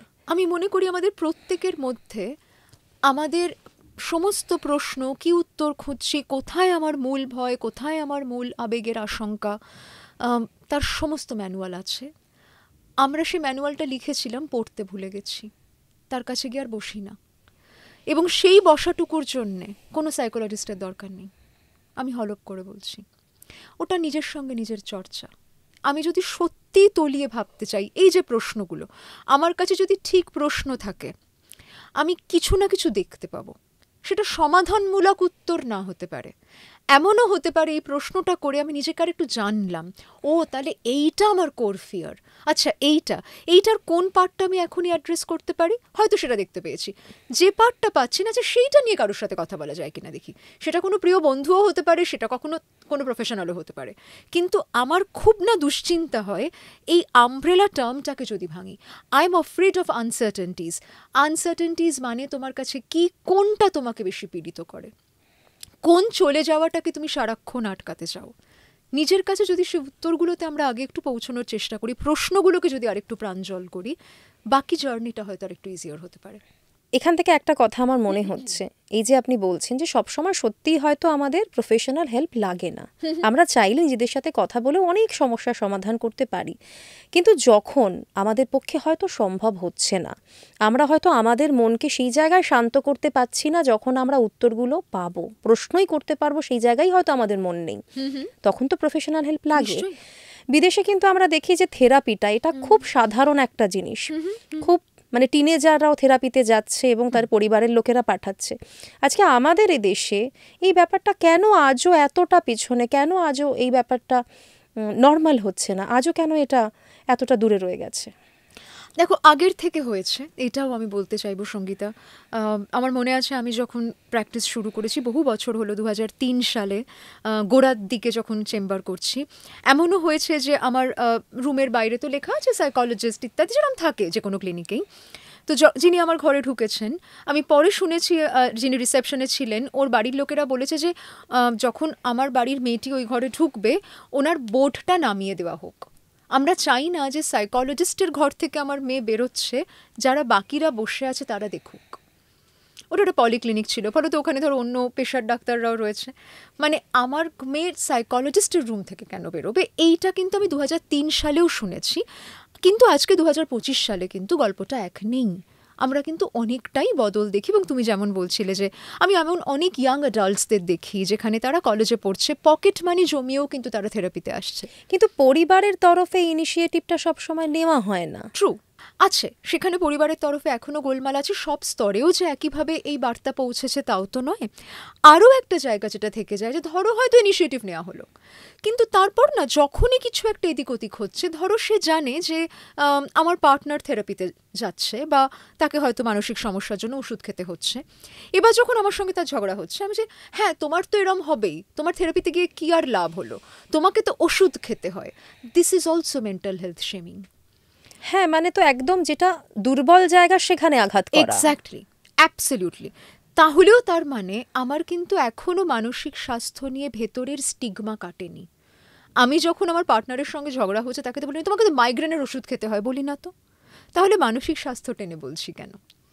তোমার তো গত সপ্তাহে দাঁতে ব্যথা হয়েছিল, বলি না তো। তাহলে মনের ব্যথার কথাটা টানছি কেন? কারণ কোথাও একটা আমি মনে করছি যে যদি ওর একটা মেন্টাল হেলথে স্ট্রাগল থাকে, তাহলে যেন একটা যুক্তিযুক্ত ঝগড়াও করতে পারে না। হয়তো এই সময় দাঁড়িয়ে ও যে কথাটা বলছে সেটা খুবই যুক্তিযুক্ত কথা, আমার মনোপুত হচ্ছে না বলে তখন কিন্তু ওর মানসিক স্বাস্থ্যের ইতিহাসটা আমি টেনে আনছি। এবং সেটা নিয়ে যে স্টিগমা, এখনও অনেক ভ্রান্তি, এখনও অনেকের মধ্যে অনেক জড়তা, আমরা নিশ্চয়ই পাই, তবে আগের থেকে অনেকটা পরিবর্তন হয়েছে। এবং এই যে থেরাপিস্টের কাছে সবসময় যাওয়ার কথা দরকার নেই, সেটা যদি তিনি যেতে চান তিনি নিশ্চয়ই যেতে পারেন, কিন্তু পাশাপাশি আমি বলবো যে নিজের সঙ্গে নিজের সংলাপের যে চর্চা, এটা ইন এনি কেস আমরা নিজেদের বাড়িতেই তো শুরু করতে পারি। হ্যাঁ পারি দিদি। অ্যাডোলেসেন্সের কথা যদি আমরা বলি, বয়ঃসন্ধিকালের কথা যদি বলি ছেলে মেয়েদের, সেখানেও কিন্তু তারা ভীষণ অনিশ্চয়তার মধ্যে ভোগে। তারা সত্যি বুঝতে পারে না, তাদের ফিজিক্যাল চেঞ্জেস থাকে, তারা মানসিকভাবেও অনেক রকমের সম্পর্কের মধ্যে দিয়ে যাচ্ছে হয়তো সব কিছু নিয়ে, তারা প্রচণ্ড অনিশ্চয়তার মধ্যে থাকে। তাদের নিয়ে কিন্তু আমাদের মা বাবাদের ক্ষেত্রে, বা আমরা ধরুন আমার মেয়ে ছোট, তার 7 বছর বয়স হবে, কিন্তু আমি এখন থেকে ভাবার চেষ্টা করি ও যখন ওই এজটায় যাবে তখন আমাকে কি কি করতে হবে মা হিসেবে। তো এইটা হয়তো কোনো জায়গায় আমরা এখনো পর্যন্ত দেখতে পাই না সব সময়, কেননা আমি যখন ওই বয়সটায় ছিলাম আমাকে হেল্প করার কেউ ছিল না, আমার প্রশ্নের উত্তরগুলো দেওয়ার জন্য কেউ ছিল না। দেখো সেখানে এখন অনেকে আমাদের শহরে আছেন যারা প্যারেন্টিং নিয়ে কাজ করছেন, তাদের সঙ্গে ওয়ার্কশপ করছেন, যেটা খুবই শুভ উদ্যোগ। এবং আমার মনে হয় ব্যক্তিগতভাবে আমি এটা সবসময় বিশ্বাস করেছি, আমি বাচ্চাদের নিয়ে কাজ করি না, আমি অ্যাডাল্টহুডের পর কাজ করি, কিন্তু এটা আমি অনেক সময় প্যারেন্টসদের নিয়ে যখন কোনো ওয়ার্কশপ করছি বা জেনারেলি তাদের বলেছি যে ওই সময় তোমার সন্তানের সঙ্গে তোমার কিরম সম্পর্ক হবে, কিভাবে তোমায় তাকে ডিল করতে হবে, ওটা না ওই তোমায় শিখিয়ে দেবে। তোমার প্যারেন্টিংয়ের সব থেকে বড় টিউটার তোমার বাড়িতে আছে, কারণ ওই সময় ও যে রিয়াকশনটা দেবে ওটা তোমায় শেখাবে যে আমার এই আচরণটাকে কি এভাবেই আমি রিপিট করবো নাকি তাতে চেঞ্জ আনতে হবে। তোমার এক বন্ধুর সন্তান ওই বয়সে কি করছে দিয়ে তুমি কিন্তু এটার উত্তর পাবে না, কারণ তোমার সন্তান একজন ইউনিক ব্যক্তিত্ব। ফলত সে যখন টিনেজার হবে সে কী ধরনের আচরণ ডিসপ্লে করবে, তখন আমার একজন প্যারেন্ট হিসেবে কীভাবে ডিল করা উচিত, এটা আমাদের দ্বৈত প্রক্রিয়া। এটা দুটো মানুষের মধ্যেকার একটা সংলাপ বা তিনটে মানুষের মধ্যেকার একটা সংলাপ। আমাদের প্রতি মুহূর্তে ওই সিগন্যালগুলো নিতে হবে, ওই কিউজগুলো নিতে হবে, এবং যেটা মাথায় রাখা খুব প্রয়োজনীয় সেটা হচ্ছে ও আমার মধ্যে থেকে এসে থাকতে পারে, আমার মধ্যে থেকে নাও এসে থাকতে পারে, এমনও হতে পারে যে আমি তাকে অ্যাডপ্ট করেছি, কিন্তু যে সন্তান আমার বাড়িতে বড় হচ্ছে, আমার শরীরজাত বা আমার সঙ্গে বড় হচ্ছে, সে আমার প্রতিনিধিত্বও করবে না, সে আমার প্রোটোটাইপও নয়। সে জবে থেকে হাঁটাচলা করতে শুরু করে ফেললো, কথা বলতে শুরু করে ফেললো, আমি কিন্তু টের পেতে শুরু করেছি সে একটা আলাদা ব্যক্তিত্ব। এই আলাদা ব্যক্তিত্বটাকে আমায় প্রতি মুহূর্তে নিজের কাছে রাখতে হবে, কারণ আমরা বহু সময় এইখানেই এসে খুব ধাক্কা খাই যে আমার সন্তান হয়ে তুই কি করে এটা করলি, এটা তো মানে আমাদের বাড়ির অমুক হয়ে তুই কি করে, এটা হয়তো ম্যাক্সিমাম মানুষই জীবনে একবার না একবার শুনেছেন। ঠিক, এবার সেই জায়গায় যদি আমরা ভাবি যে তুমি তো আসলে তোমার প্রোটোটাইপকে পাওনি, এ তো সম্ভব নয় পাওয়া। তুমিও কি তোমার 10 বছর আগের তুমিটা থাকো, তাহলে তোমার সন্তান কি করে তোমার প্রতিনিধিত্ব করে? তুমি কি সবসময় তোমার প্রতিনিধিত্ব করো? তোমার স্কুল লাইফের তোমার প্রতিনিধিত্ব কি তুমি তোমার আজকের তুমি হয়ে করো? তাহলে ও কি করে করবে? তাহলে তোমারও তো বদল ঘটছে। এবং এখানে না আরেকটা জায়গাও খুব উল্লেখযোগ্য বলবো আমি, বিভিন্ন সাইকোলজিস্ট বা প্রফেশনালরা অনেক সময় আমাদের কারেক্ট প্রশ্ন করতে শেখান, নট নেসেসারিলি কারেক্ট উত্তরের কাছে নিয়ে যান। উত্তরটা আমি অন্তত যে থেরাপিউটিক মডেল ফলো করি, আমি উত্তরটা তার সঙ্গে এক্সপ্লোর করবো, আমি উত্তর তাকে দিই না, কিন্তু আমি প্রশ্নটা তার কাছে রাখতে পারি। অনেক সময় সঠিক প্রশ্নটাও আমরা যদি করতে শুরু করি নিজের কাছে, আমরা একটা পথ তৈরি করে নিতে পারি। মানে আমি যদি আমার ম্যাপে সেট করতে পারি লোকেশন, তারপর আমরা রাস্তাটা দেখতে পারি যে আমরা ওই রুটটা নেব না এই রুটটা নেব। অনেক সময় দেখবো একই রুট কিন্তু এখানটা অনেক বেশি লাল, তাহলে কি সে রাস্তাটা দিয়ে যাব? আমি অ্যাডোলেসেন্সের ক্ষেত্রেও বাবা মাকে তাই বলবো, কথা বলো, তুমি কি চাইছো, তুমি এটা করতে চাইছো ঠিক আছে, কিন্তু তুমি এটা করলে আমাদের মনে হচ্ছে এই কনসিকুয়েন্সেস হতে পারে, না আমার মনে হচ্ছে না, আমি তথাপি এটা করে দেখতে চাই। অনেক সময় তখন আমাদের তার সঙ্গে হাঁটতে হতে পারে, এটা জেনেও যে সে গাড্ডায় পড়বে, একদম, কিন্তু ওই গাড্ডায় পড়ার পর যখন সে উঠবে এবং আমাদের একটা সংলাপ হবে, প্রথমত সেই সংলাপটা আমি কিন্তু তোকে তখনই বলেছিলাম বলে শুরু করে লাভ নেই, ও জানে তুমি তখনই বলেছিলে, কিন্তু এই সংলাপটার মধ্যে দিয়ে ওরও নিজের ভাবনা চিন্তাকে কোথাও রিভাইজ করবার একটা ব্যক্তিত্ব তৈরি হতে পারে।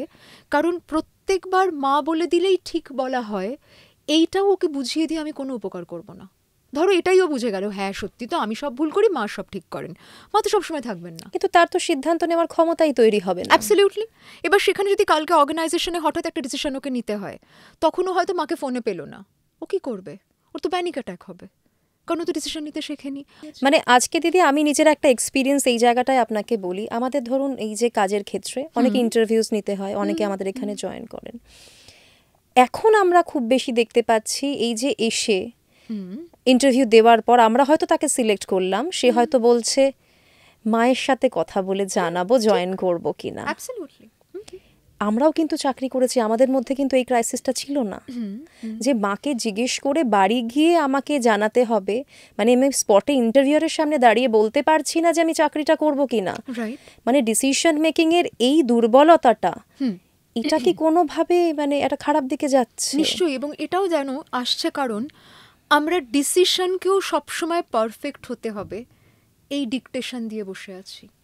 এটাও ঠিক যেটা দিয়ে আমরা শুরু করেছিলাম সঙ্গীতা, আমরা ভুল করতে পারবো না, আমার দ্বারা যেন কোনো ভুল না হয়, আমার সন্তানের দ্বারা যেন কোনো ভুল না হয়। প্রথমত সব ডিসিশন ঠিক বা ভুল হয় না, অনেক সময় সেই ডিসিশনের একটা প্রাসঙ্গিকতা থাকে।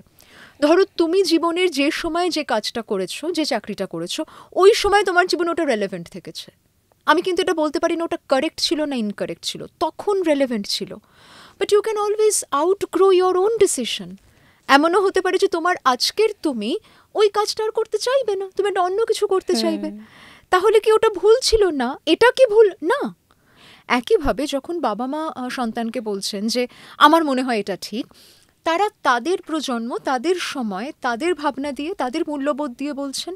এমন হতেও পারে যে সন্তানের হয়তো মনে হচ্ছে না সেটা বোধহয় আমি করতে চাইবো না, বা এই কারণে চাইবো না। দেখুক, সেও তার পথটা দেখুক। বহু সময় আমার মনের মতন আচরণ করলেই ভালোবাসবো, এইটা সবসময় তো ভালোবাসার সংজ্ঞা হলে মুশকিল। বরং যদি আমি ভাবি যে ও আমার মনের মতো আচরণ নাই করতে পারে, আমিও সবসময় ওর মনের মতন আচরণ করে উঠতে পারছি না, এটাও একটা পথ চলা। সম্পর্ক মানে সারাক্ষণ পরস্পরের তোয়াজ নয়, সেটা সন্তানের সঙ্গে অভিভাবকের সম্পর্কও হতে পারে, প্রেমের সম্পর্কও হতে পারে, বন্ধুত্বও হতে পারে, স্তুতি আর তোয়াজ নয়। দিদি, আমরা আলোচনা করতে করতে কখন সম্পর্কের অনিশ্চয়তায় চলে এলাম বুঝতেই পারলাম না। কিন্তু সম্পর্কের আলোচনায় যখন এলাম তখন তো আমাদের প্রেমের সম্পর্ক বা বৈবাহিক সম্পর্ক এই দিকটাও একটু ঢুকতে হবে, বা মা বাবার সঙ্গে, বয়স্ক মা বাবার সঙ্গে ছেলে মেয়েদের সম্পর্ক, সেদিকটাও একটু ঢুকতে হবে। এই যে ধরুন যারা আজকে দাঁড়িয়ে অনিশ্চয়তায় ভোগেন, সব থেকে বেশি আমরা দেখতে পাই সোশ্যাল মিডিয়া খুললে, সেটা হচ্ছে এই রোম্যান্টিক রিলেশনশিপ নিয়ে। রাইট। একটা অদ্ভুত অনিশ্চয়তা কাজ করে, সেটা একেবারে ছোটবেলা থেকে, মানে যবে থেকে ধরুন একটা টিনেজার থেকে শুরু করে আজকে 40s-এ 50s-এ 60s-এ দাঁড়িয়ে রয়েছে, তাও সম্পর্কের অনিশ্চয়তা কিন্তু মানুষের যায় না। আজ ভালো কাল নেই, এটা তো হতেই পারে সম্পর্কে, কিন্তু মানুষ মেনে নিতে পারে না। কোথাও একটা অদ্ভুত জেদ কাজ করে, কেন থাকবে না, কেন হবে না, এই জায়গাটা দিদি। হ্যাঁ, তার কারণ আমরা আমাদের ওই মুহূর্তের যে চাওয়া, ঠিক যে ফরম্যাটে চাইছি, সেটার এমন একটা রিজিড ডেফিনেশন তৈরি করি, সেখানে কোনো ধরনের অন্য গল্প, অন্য ন্যারেটিভ, অন্য আখ্যান, অন্য মানুষের সিদ্ধান্তের স্পেস আদতে চাই না।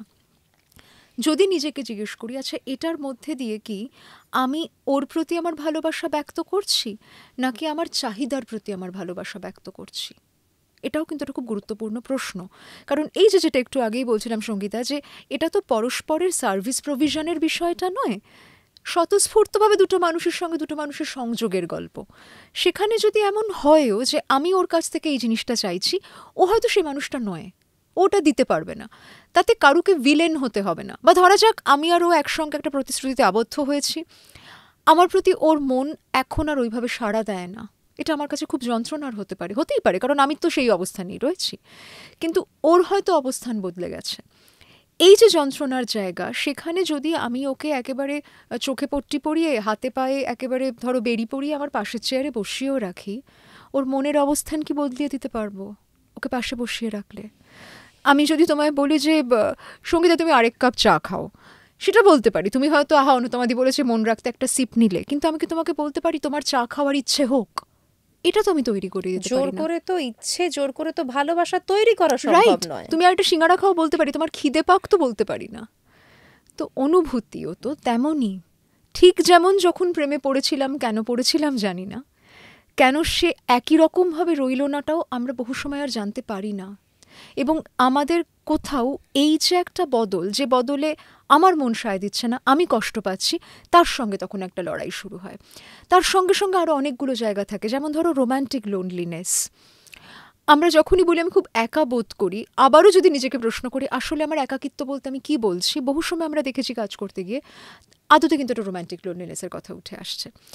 এই যদি এই সময়টা আমি আমার একজন কোনো পার্টনারের সঙ্গে এই সিনেমাটা এনজয় করতে পারতাম, এমনও হতে পারে যে ছবিটা দেখছি ওটা আমার মাথায় দেখতে বড্ড ভালো, হয়তো বন্ধুরা 4 জনে মিলে এই সিনেমাটায় গেছি, সবাই মিলে হই হই করতে করতে বেরিয়েছি, এ ওর পেছনে লেগেছি, একটা বিউটিফুল ইভিনিং কেটেছে। আমি আর আমার পার্টনার গেলে অন্য একটা কিছু নিয়ে খিটখিটে হতে পারতো, কিন্তু যখন আমার পার্টনার নেই বলে আমি হাহুতাশ করছি একটা সন্ধেবেলা বসন্তের বাতাসে বসে, তখন কিন্তু আমি ওই খিটখিট করা ছবিটা দেখব না, আমার পার্টনার শুধু ভালোটা দেখব। বহু ক্ষেত্রে আমরা প্রেমের ক্ষেত্রে, রোম্যান্টিক লোনলিনেসের ক্ষেত্রে, ব্রেকআপের যন্ত্রণা দিয়ে যখন যাচ্ছি তার মধ্যে দিয়ে যাওয়ার ক্ষেত্রে আমাদের মাথায় তৈরি হওয়া একটা ছবির দিকে বারবার হাত বাড়াই। সেই ছবিটা যে একটা অনিচ্ছুক ব্যক্তির সঙ্গে পুনরাবৃত্ত হবে না, এই সত্যটার কাছে আর পৌঁছতে পারি না। তখনকার জন্য দুজনের ক্ষেত্রেই হয়তো ঘটেছে, বা হয়তো আমার এখনো একার ইচ্ছে হয়েছে, ও হয়তো কোনোদিনই আমাকে নিয়ে ইন্টারেস্টেড নয়, ধরো একতরফা প্রেম, বহু সময় সেটা হতে পারে। আমি তাকে এভাবে চেয়েছি, সে আমাকে এভাবে চায়নি, সেই মানুষটার সঙ্গে খুব ভালো হতে পারতো এই প্রেমটা, আমাদের দুজনের সম্পর্কটা এক হলে দারুণ হতে পারতো। আমি তো একা একাই ভাবছি এটা, আমি আমার মাথায় ওর যে চিত্রটা তৈরি করেছি, অনেককে আমি বলতে শুনেছি যে ও আমাকে হ্যাঁ বললো না, আমার জীবনটাই অন্যরকম হয়েছে, তো হ্যাঁ বললো। কী করে জানছো?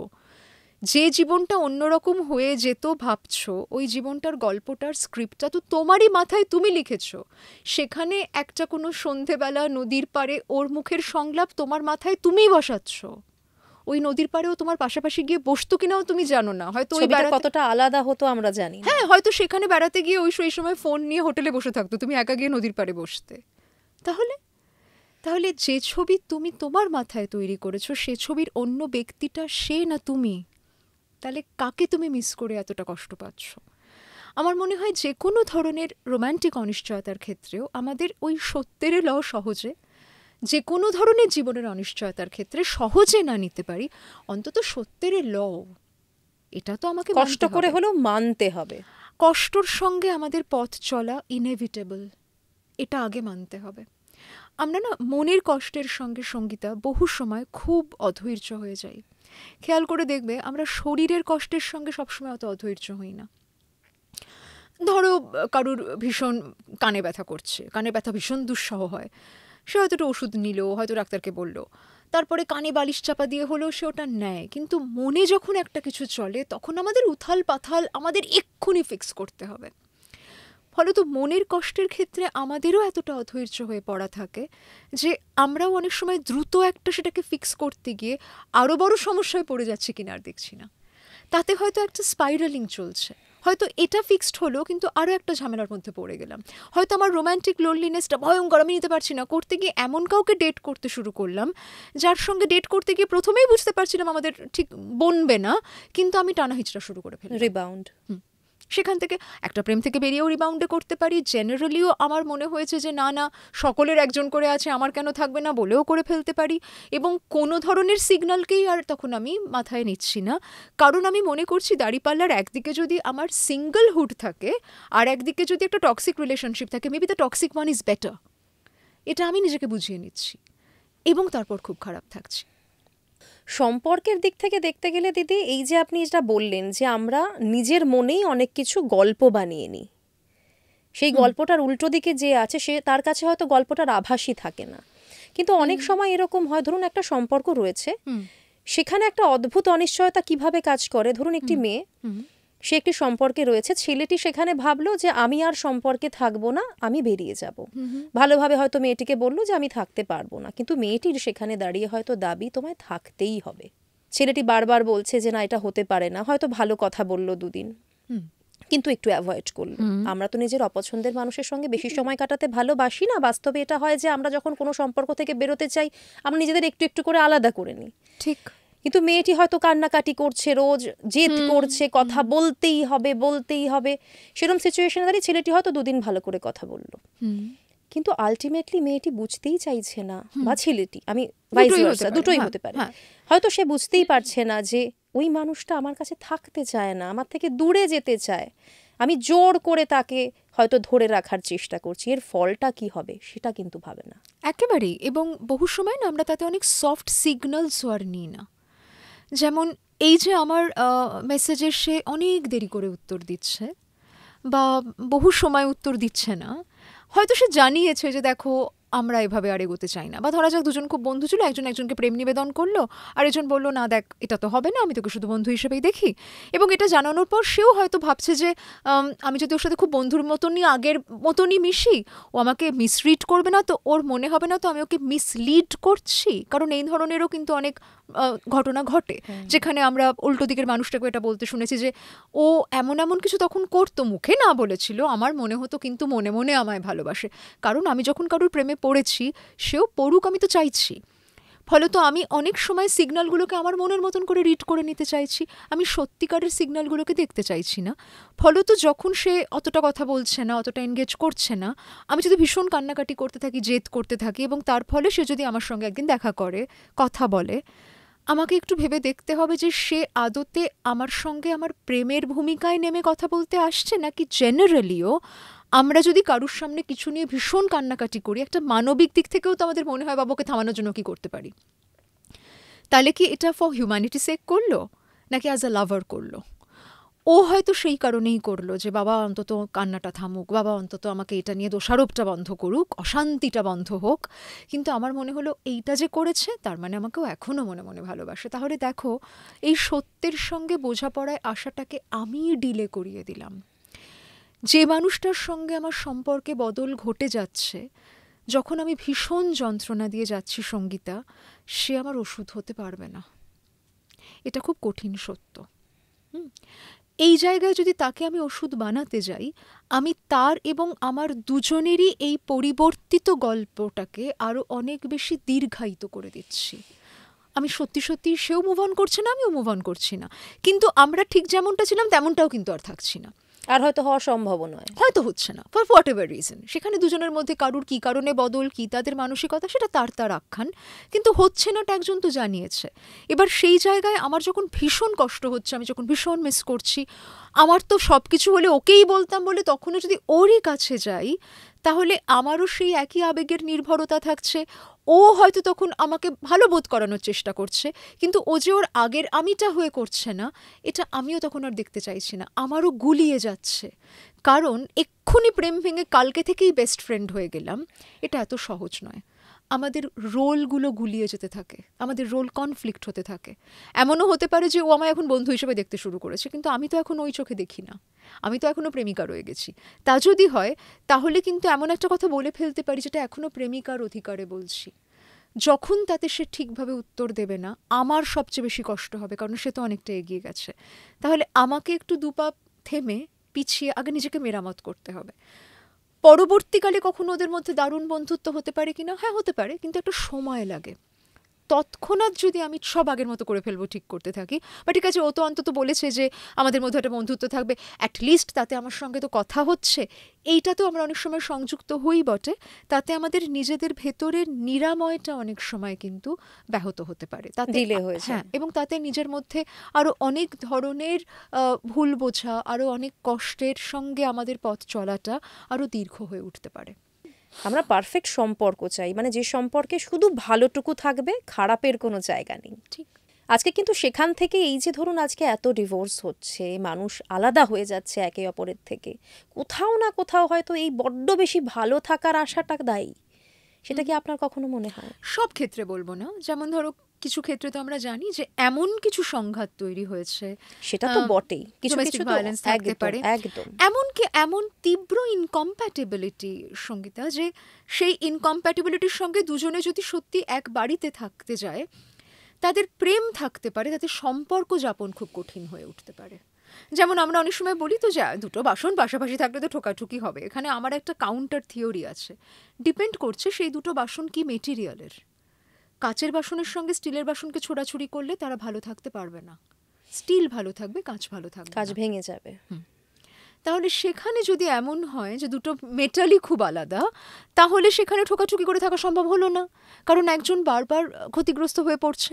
ফলে তো কখনো ডিভোর্স বা বিচ্ছেদের সিদ্ধান্ত কে কেন নিচ্ছেন, তার আখেরে ভালো থাকাটা সত্যিই কতটা অ্যাফেক্টেড হয়েছে, এটা ভেবে দেখার আছে। কিন্তু আমি জেনারেল পারসেপশন অফ রিলেশনশিপের কনটেক্সটে বলবো, সত্যি ওই পারফেকশন নিয়ে তো আমিও আমার কাছে দাঁড়াচ্ছি না।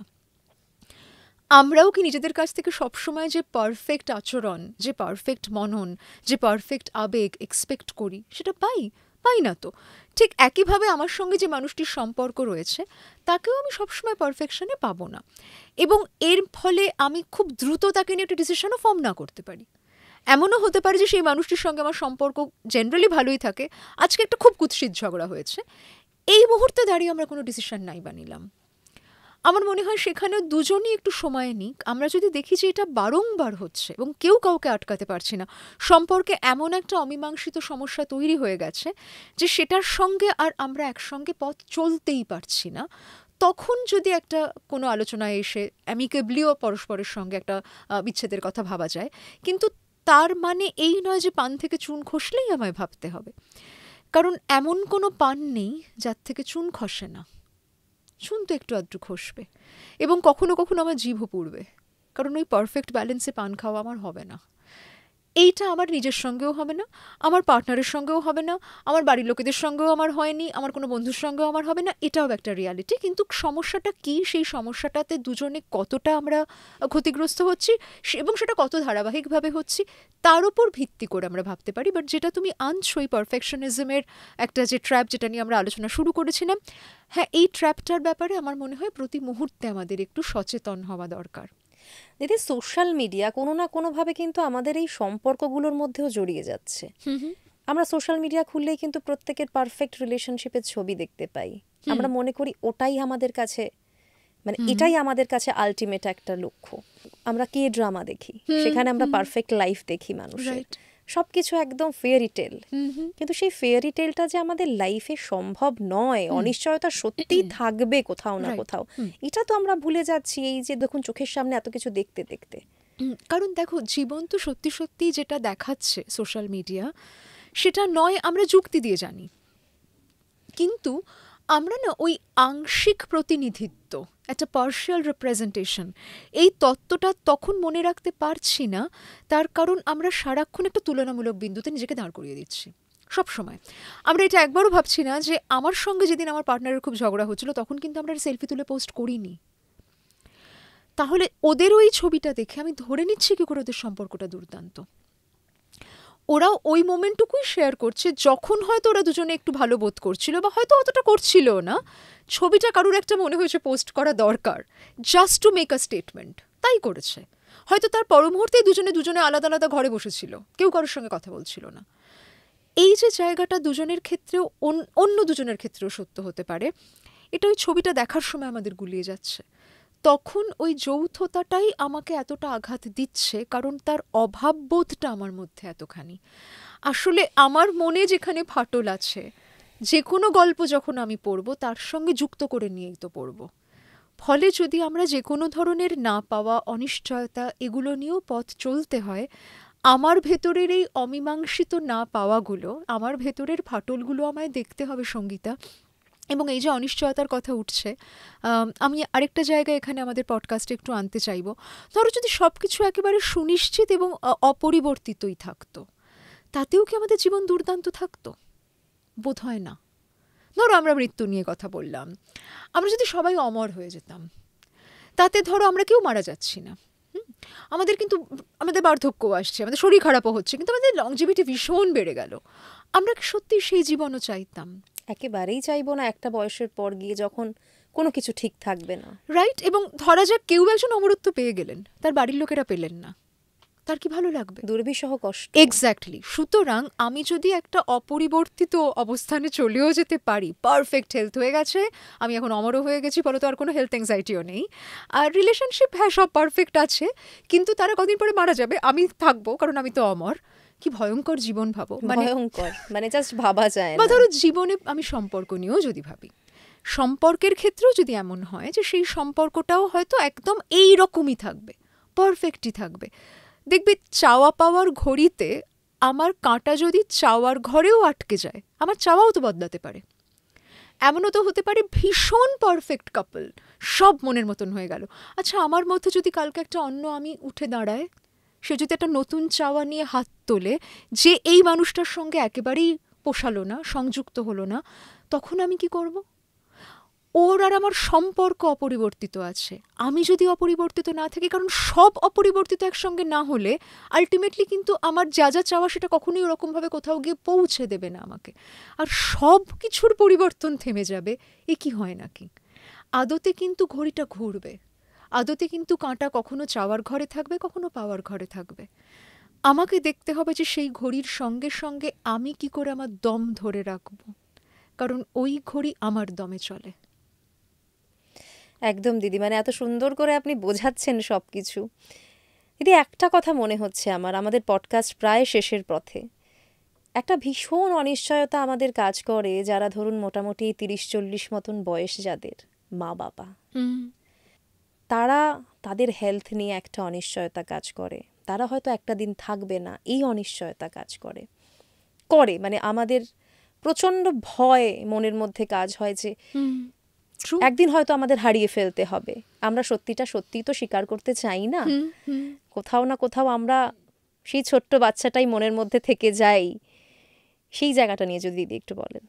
নিশ্চয়ই। এবং আমরা দেখো আবারও তাত্ত্বিকভাবে জানি যে সাধারণত আমরা আমাদের বাবা মার থেকে বেশি দিন থাকি, তারা আমাদের আগে যান। তথাপি এটা ভাবা আমাদের কাছে ভয়াবহ। এবং আমি বহু সময় এমন অনেক ব্যক্তিকে পেয়েছি যারা এটা বলেছেন যে ওদের মতো করে তো আমাকে আর কেউ ভালোবাসবে না, এই ভালোবাসাটা তো আমি আর কোনোদিনও পাবো না।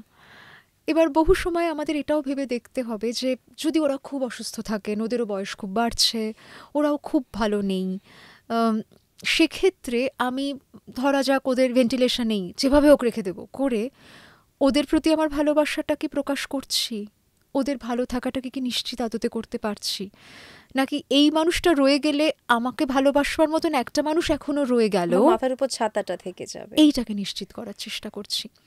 আমি যদি সত্যি আমার বাবা মার প্রতি ভালোবাসা দিয়ে ভাবি, বা যে কোনো মানুষের প্রতি ভালোবাসা দিয়ে ভাবি, তাহলে তার উপস্থিতি অনুপস্থিতি, তার থাকা না থাকার সমস্ত আবেগের সঙ্গেও হয়তো আমাকে হাঁটতে হবে। কখনো কখনো এমনও হতে পারে যে এই মানুষটির চলে যাওয়ার মধ্যে দিয়ে তার হয়তো একটা কষ্টের নিরসন হলো, তার ভাগের কষ্টটা আমি নেব কারণ তাকে ভালোবাসি, এটার মধ্যে দিয়েও আমাদের হাঁটতে হতে পারে। এবং পাশাপাশি যদি আমরা ভাবি যে যেহেতু জানি আমরা কেউ অমর নই, তারাও কখনো চলে যাবেন, আমরা তাদেরকেও ঠিক কী দিয়ে মনে রাখবো। বিশেষ করে মা বাবার ক্ষেত্রে আমি একটা কথা অনেক সময় থেরাপিতেও বলে থাকি, গ্রিফ নিয়ে যখন কাজ করি, যে আমাদের তো প্রত্যেকটা শরীরের অঙ্গ প্রত্যঙ্গে যদি কিছু থেকে গিয়ে থাকে, হয়তো বাবা আমাদের কিছু না কিছু অংশ রয়ে গেছে। ফলত তোর মধ্যে আছে এই কথাটা কিন্তু খুব অবাস্তব কথা নয়, ইটস আ ফিজিওলজিক্যাল ট্রুথ। আদতে কিন্তু বাবা মার ক্ষেত্রে বিশেষ করে আমি বলছি, মা বাবা মানে অন্তত জন্মগত ক্ষেত্রে যদি আমি ভাবি, সেখানে তো তোমার শরীরেও সে আছেন। ধরো যদি আমি এই কাপের চাটা একটা ছোট কাপে ঢেলে রাখি, তারপর যদি এই কাপটা ফুরিয়ে যায়, চাটা কি ফুরোলো? ছোট কাপটায় তো রইল, থেকে গেল। তাহলে সেই ছোট কাপটাকে প্রোটেক্ট করি। কি দারুণ কথাটা বললেন দিদি, মানে সিরিয়াসলি, মানে এরমভাবে যদি আমরা সবাই ভাবতে পারি, তাহলে হয়তো অনেক কিছু বদলে যায়, আমরা অনেক ভালো থাকতে পারবো। Thank you Sangita, thank you. ভীষণ ভালো লাগলো, থ্যাংক ইউ সো মাচ দিদি, ভীষণ ভালো লাগলো। অনেক প্রশ্নের উত্তর পেলাম, যে প্রশ্নগুলো মনের মধ্যে ঘুরছিল। তোমাকেও অনেক ধন্যবাদ, এবং তোমার এই পরিসরের জন্য অনেক মানুষের কাছে মানসিক স্বাস্থ্যের যে সংলাপ পৌঁছে যাবে, তার জন্য তোমাদের গোটা টিমকে আমার অনেক শুভেচ্ছা রইল। অনেক ধন্যবাদ দিদি, থ্যাংক ইউ সো মাচ।